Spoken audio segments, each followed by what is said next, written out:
রাত পোহালে রাজ্যের ত্রিস্তর পঞ্চায়েত নির্বাচন প্রক্রিয়াকে অবাধ ও শান্তিপূর্ণভাবে সম্পন্ন করার জন্য সব ধরনের প্রস্তুতি নিল নির্বাচন দপ্তর। ভোট গ্রহণ প্রক্রিয়াকে যথাযথ সময়ে যাতে শুরু করা যায়, এই লক্ষ্যে বুধবার বিভিন্ন বুথে রওনা হলেন ভোটকর্মীরা।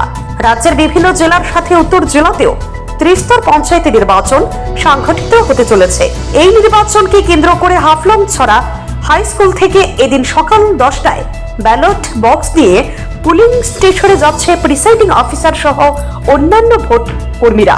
বৃহস্পতিবার ভোট প্রক্রিয়া শুরু হবে সকাল 7টা থেকে এবং চলবে বিকেল 5টা পর্যন্ত বলে জানালেন যুবরাজনগর আরডি ব্লকের ভিডিও তথা রিটার্নিং অফিসার দেবপ্রিয়া দাস।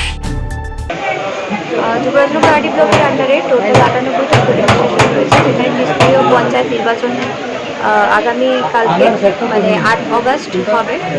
সকাল 7টা থেকে বিকাল 4টা অবধি ভোট হবে এবং এখানে সিকিউরিটিরও প্রপার অ্যারেঞ্জমেন্টস রয়েছে। আমাদের এখানে যেগুলো সিকিউরিটি থ্রেট পারসেপশনগুলো আছে বলতে এডিশনাল চলছে আমাদের। ধর্মনগর থেকে অয়ন নাগের report, CNE TV. CNE TV, channel for news and entertainment.